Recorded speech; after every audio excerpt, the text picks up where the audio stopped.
O que você faria se descobrisse que seu marido, no meio da sua lua de mel, foi encontrado na cama com uma cortesã enquanto você esperava nua no quarto nupcial e quando confrontou a rival descobriu que ela usava o mesmo perfume que você havia escolhido especialmente para sua noite de núpcias? Joana de Castela tinha apenas 16 anos quando viveu este pesadelo real em outubro de 1496, no Palácio de Lier, na Bélgica. E o que aconteceu naquela primeira noite de traição não foi apenas uma infidelidade conjugal, foi o início da obsessão mais perturbadora da história da realeza europeia. Enquanto toda a Europa celebrava o casamento entre a herdeira dos reis católicos e Felipe, o belo príncipe dos Países Baixos, ninguém imaginava que presenciavam o momento exato em que uma jovem apaixonada se transformaria na figura mais assombrada da Espanha medieval. O que começou como o romance político mais promissor do século XV se converteu numa história de rejeição sexual, humilhação devastadora e uma loucura tão profunda que culminou no espetáculo mais macabro já testemunhado pela corte espanhola. Uma rainha carregando o cadáver em putrefação do marido por centenas de quilômetros, dormindo abraçada com o defunto todas as noites. Você está prestes a descobrir segredos que permaneceram enterrados por 5 séculos nos arquivos do Escorial, documentos que revelam não apenas o que realmente aconteceu naquelas câmaras nupciais durante a lua de mel maldita, mas como uma única noite de traição desatou uma obsessão necrófila que aterrorizou a Espanha por décadas. Esta não é apenas mais uma história de loucura real, é a anatomia completa de como um coração partido se transformou numa mente completamente destruída. Prepare-se para conhecer a verdade por trás da mulher que os cronistas espanhóis temiam tanto que preferiam chamá-la apenas de aquela que não deve ser nomeada nos mosteiros, e descobrir como uma princesa castelhana de 16 anos se transformou na necrófila mais famosa da história, através de métodos que fariam até psiquiatras modernos recuarem de horror, antes de revelar os detalhes devastadores daquela lua de mel que destruiu uma mente para sempre. Preciso te contar algo crucial. Você está prestes a descobrir segredos que a própria monarquia espanhola manteve selados por mais de 500 anos. Documentos tão perturbadores que foram escondidos nos calabouços da Inquisição para evitar que inspirassem outras mulheres a loucura similar. Se chegou até aqui é porque possui a coragem necessária para enfrentar verdades que a maioria das pessoas jamais terá estômago para conhecer. Dê o like agora mesmo se você está preparada para as revelações chocantes que vêm a seguir. Cada like me mostra que existe mais uma pessoa disposta a descobrir os segredos mais sombrios das câmaras reais que moldaram o destino da Espanha.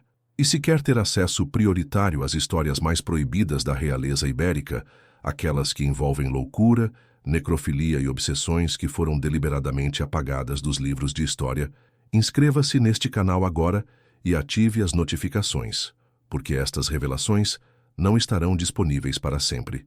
Joana nasceu em 1479 em Toledo, terceira filha dos reis católicos Isabel e Fernando, educada para ser a esposa perfeita de algum príncipe europeu que fortalecesse as alianças hispânicas.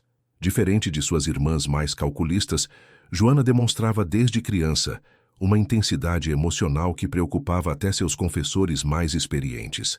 Aos 12 anos, já lia romances de cavalaria obsessivamente, sonhando com o amor cortesão absoluto que os trovadores cantavam. Aos 16 anos, Joana havia se tornado uma jovem de beleza melancólica excepcional, cabelos castanhos escuros que brilhavam como seda sob a luz das velas, olhos castanhos profundos que pareciam arder com fogo interior e especialmente uma sensualidade natural que fazia embaixadores veteranos perderem a composição ao vê-la caminhar pelos salões de Alcázar.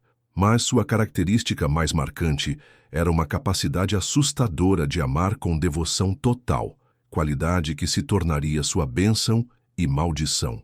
Quando o casamento com Felipe de Habsburgo foi arranjado em 1495, Joana acreditou sinceramente que Deus havia finalmente enviado o príncipe dos seus sonhos românticos. Felipe, conhecido em toda a Europa como o Belo, possuía a aparência física que alimentava fantasias femininas medievais. Loiro dourado como trigo maduro, olhos azuis penetrantes, estrutura atlética que fazia armaduras parecerem esculturas gregas, e especialmente um sorriso que derretia corações femininos em 3 idiomas diferentes. Felipe de Habsburgo, aos 18 anos, era tudo que Joana sonhara, mas também tudo que ela não conseguia perceber por trás da fachada dourada. Educado na corte flamenga mais sofisticada da Europa, ele dominava as artes da sedução cortesã como poucos homens de sua geração, mas especialmente havia desenvolvido uma frieza emocional que transformava relacionamentos em jogos estratégicos de conquista e abandono. Felipe havia colecionado amantes em toda a Europa antes dos 16 anos, desenvolvendo uma reputação lendária como sedutor irresistível, mas também como homem incapaz de fidelidade ou apego emocional genuíno. Para ele, mulheres eram troféus temporários, e especialmente o casamento com Joana representava apenas meio de conseguir eventualmente a coroa de Castela, não união romântica. Mais perturbador ainda, Felipe havia desenvolvido preferência sexual por mulheres que eram opostos completos de Joana. Enquanto ela era morena, melancólica e intensamente apaixonada, ele se excitava exclusivamente com loiras frias, calculistas e emocionalmente distantes. Joana representava literalmente tudo o que ele considerava repugnante numa mulher, mas a coroa espanhola valia qualquer sacrifício pessoal.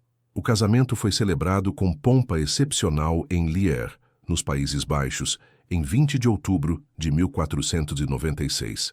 Joana havia viajado por semanas através da França para encontrar seu príncipe dourado, carregando o enxoval mais luxuoso já preparado pela corte espanhola, e especialmente um perfume exclusivo, uma mistura de jasmim árabe e âmbar que ela havia criado pessoalmente para seduzir Felipe na primeira noite conjugal.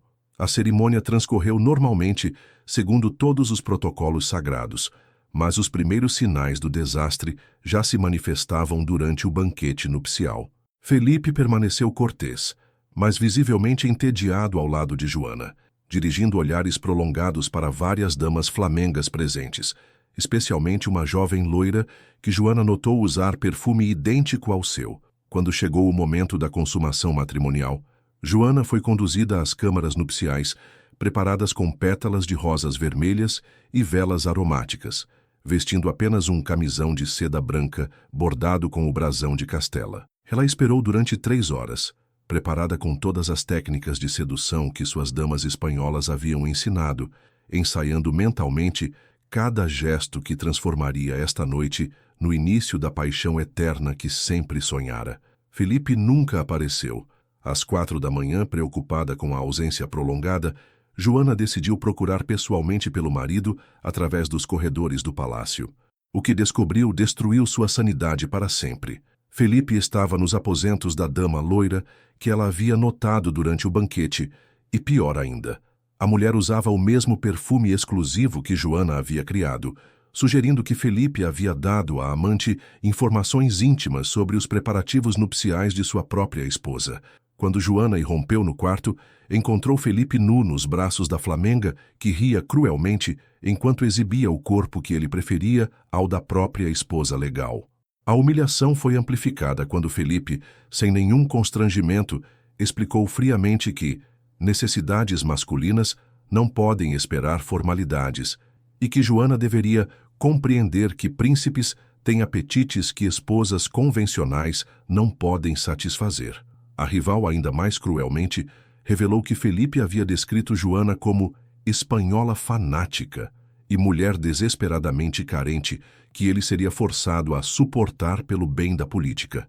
Cada palavra foi uma punhalada na alma romântica de uma menina de 16 anos que havia acreditado sinceramente estar vivendo um conto de fadas.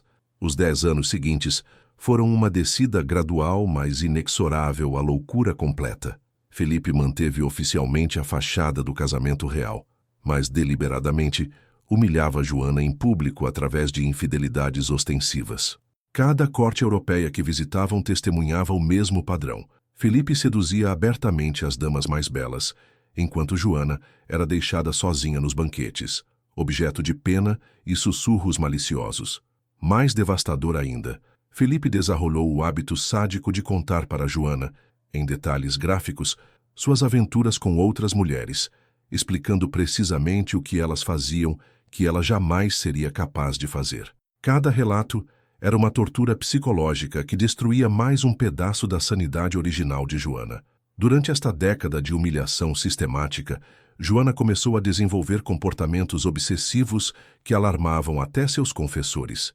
Seguia Felipe constantemente, espionava suas conversas, revistava seus aposentos procurando evidências de novas infidelidades e, especialmente, começou a ter crises de fúria violenta sempre que descobria novas traições, que aconteciam praticamente todas as semanas. Tudo mudou tragicamente em 25 de setembro de 1506, quando Felipe morreu subitamente em Burgos, aos 28 anos, oficialmente de febre tifoide, embora rumores sussurrassem sobre possível envenenamento por agentes franceses. Joana, agora com 27 anos, havia finalmente perdido o único homem que amara na vida, mesmo que ele nunca tivesse correspondido a este amor. A reação de Joana à morte de Felipe revelou a extensão completa de sua loucura desenvolvida durante 10 anos de rejeição. Ela se recusou absolutamente a permitir o enterro do marido. Não apenas isso, ela decidiu que finalmente poderia possuir Felipe completamente, agora que ele não podia mais rejeitá-la ou fugir para os braços de outras mulheres. Documentos preservados nos arquivos do Escorial revelam detalhes macabros. Joana ordenou que o caixão de Felipe fosse aberto diariamente para que ela pudesse verificar que ele ainda estava ali e, especialmente, para que pudesse beijar e abraçar o cadáver que começava a entrar em putrefação. Ela desenvolveu a crença delirante de que Felipe finalmente a amava, já que não fugia mais de seus abraços. O espetáculo mais perturbador da loucura de Joana começou em dezembro de 1506, quando ela decidiu transportar pessoalmente o cadáver de Felipe desde Burgos até Granada, onde ele seria temporariamente enterrado na cripta real. A viagem, que normalmente levaria 3 semanas, se estendeu por 7 meses de horror absoluto. Joana viajava exclusivamente durante a noite, declarando que Felipe sempre preferiu a escuridão para seus encontros íntimos, e parava em igrejas e conventos onde forçava monges a abrir o caixão para cerimônias matrimoniais renovadas. Testemunhas oculares registraram cenas que traumatizaram clérigos experientes.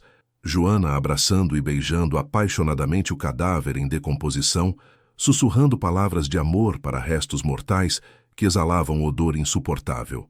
Mais perturbador ainda, ela dormia todas as noites ao lado do caixão aberto, frequentemente abraçada ao cadáver, murmurando que, finalmente, Felipe não podia abandoná-la pela manhã para encontrar outras mulheres.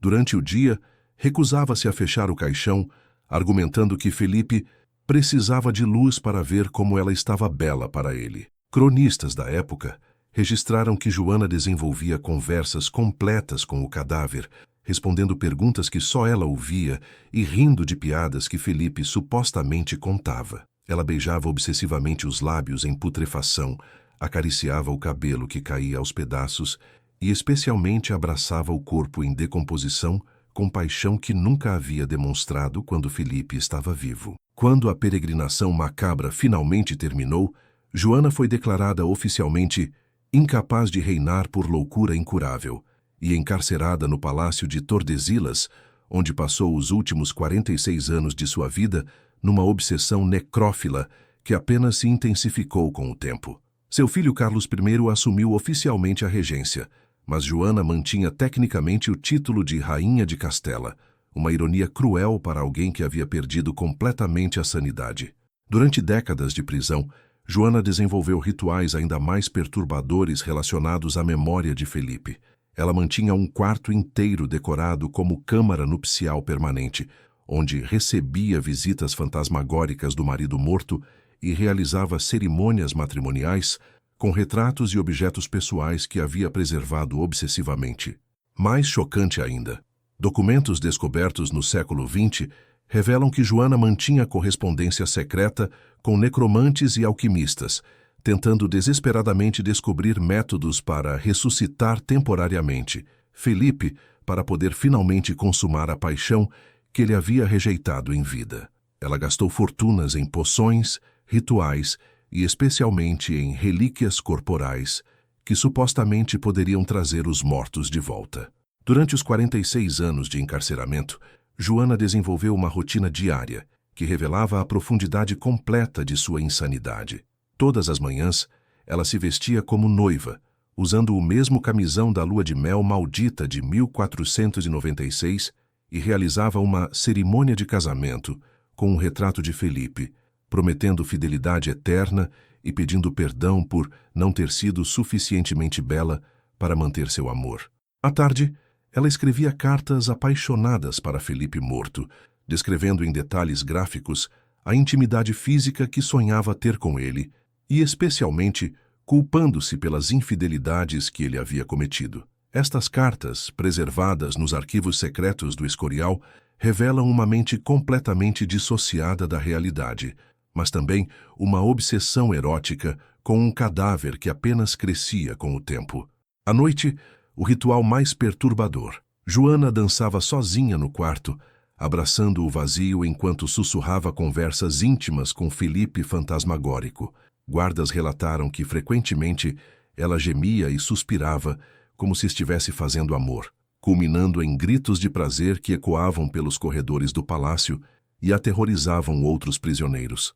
A análise psiquiátrica moderna dos comportamentos documentados de Joana sugere que ela desenvolveu uma das obsessões necrófilas mais extremas já registradas na história. Especialistas identificam padrões consistentes com transtorno obsessivo-compulsivo severo, psicose erótica e especialmente síndrome de Otelo, ciúme patológico que persistiu décadas após a morte do objeto de obsessão. Mais perturbador ainda, evidências sugerem que Joana nunca aceitou realmente que Felipe havia morrido. Em sua mente fragmentada, ele apenas estava dormindo por muito tempo e eventualmente despertaria para finalmente consumar o amor que havia rejeitado durante a vida. Esta crença delirante sustentou sua obsessão por quase meio século. Documentos médicos da época registram que Joana mantinha função sexual ativa, mesmo na velhice, masturbando-se obsessivamente enquanto fantasiava com Felipe e especialmente desenvolvendo uma fixação erótica com objetos que haviam pertencido a ele, roupas, joias, armas, qualquer coisa que mantivesse sua presença masculina viva. A tragédia de Joana não terminou com sua morte em 1555, aos 75 anos. A loucura que desenvolveu após a traição da lua de mel se manifestou hereditariamente em vários descendentes da Casa de Habsburgo, criando uma linhagem de insanidade que assombrou a realeza europeia por séculos. Seu filho Carlos V demonstrava comportamentos obsessivo-compulsivos que lembravam os rituais maternos, especialmente em relação a objetos religiosos. Sua filha Catarina desenvolveu depressão profunda e tendências suicidas. Netos e bisnetos manifestaram desde esquizofrenia até transtornos de personalidade que os cronistas da época atribuíam à maldição da louca de Tordesilhas. Mais sinistro ainda, a análise genealógica moderna revela que praticamente todos os casos de loucura real documentados nas cortes europeias dos séculos XVI e XVII podem ser rastreados geneticamente até Joana de Castela, sugerindo que sua insanidade foi o ponto de origem de uma epidemia de transtornos mentais que afetou a realeza continental por gerações. Em 1955, exatamente 400 anos após a morte de Joana, reformas no Palácio de Tordesilhas revelaram uma câmara secreta onde ela havia escondido seus escritos mais íntimos. O Diário da Loucura, como foi batizado pelos historiadores, contém 1.247 páginas de confissões que revelam detalhes perturbadores sobre sua obsessão necrófila. O documento mais chocante é uma carta nunca enviada, escrita poucos meses antes de sua morte, onde Joana confessa que finalmente compreendi que Felipe jamais me amou, mas agora que estou velha e feia, isto não importa mais, porque em breve estarei morta e poderei abraçá-lo na escuridão eterna, onde nenhuma mulher poderá roubá-lo de mim. A última entrada do diário, escrita com letra trêmula apenas dias antes de sua morte, contém uma frase que resume perfeitamente toda a sua tragédia. Ele me rejeitou em vida, mas na morte seremos um só corpo para sempre. A loucura foi minha única forma de amá-lo completamente. O aspecto mais perturbador da história de Joana permanece sem explicação até hoje. Quando seu caixão foi aberto em 1955 para estudos históricos, descobriram que o corpo havia sido mumificado artificialmente através de métodos desconhecidos na Espanha medieval, sugerindo que ela havia planejado secretamente sua própria preservação post-mortem para permanecer bela para Felipe na eternidade. Mais misterioso ainda, análises forenses revelaram que ela havia sido enterrada segurando nas mãos pedaços de tecido que testes químicos identificaram como fragmentos das roupas que Felipe usava na noite da lua de mel maldita de 1496. Mesmo 49 anos após a morte dele, ela ainda mantinha relíquias físicas da noite que destruiu sua sanidade. A pergunta que assombra historiadores modernos é: como Joana conseguiu preservar estes tecidos durante meio século de encarceramento? E, especialmente, que outros tesouros relacionados a Felipe ela escondeu em Tordesilhas que ainda não foram descobertos? Esta história extraordinária de Joana, a louca, nos revela uma verdade aterrorizante sobre a natureza da obsessão humana. Jamais subestime o poder devastador de um coração que transformou rejeição em loucura eterna. O que começou como traição conjugal em 1496 desencadeou 59 anos de insanidade, que não apenas destruiu uma mente individual, mas infectou geneticamente uma linhagem real inteira, provando que certas feridas emocionais não cicatrizam, apenas se transformam em maldições hereditárias. Os arquivos históricos guardam centenas de segredos similares sobre rainhas, imperatrizes e princesas que sofreram traições íntimas nas câmaras reais e, posteriormente, se perderam em obsessões que desafiaram até os padrões medievais de loucura. Estas mulheres desenvolveram rituais necrófilas, métodos de comunicação com mortos e especialmente técnicas de preservação de relíquias corporais que fariam ocultistas modernos recuarem com respeito e terror. Você acabou de descobrir apenas uma fração do que realmente acontecia por trás das cortinas douradas dos palácios ibéricos. Existem dezenas de outras histórias igualmente perturbadoras esperando ser reveladas. A rainha portuguesa, que mantinha um harém de cadáveres masculinos em câmaras refrigeradas artificialmente, a infanta espanhola, que desenvolveu métodos de comunicação sexual com fantasmas, e a duquesa aragonesa, que criou a primeira escola de necromancia feminina para ensinar outras mulheres a recuperar maridos mortos.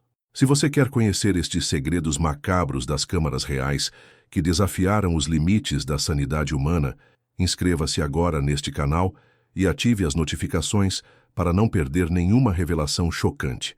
Comente abaixo qual rainha insana gostaria de ver desmascarada na próxima investigação histórica e compartilhe este vídeo com pessoas especiais que você sabe que ficarão absolutamente fascinadas por estas verdades enterradas. Porque algumas obsessões são poderosas demais para morrerem com seus portadores.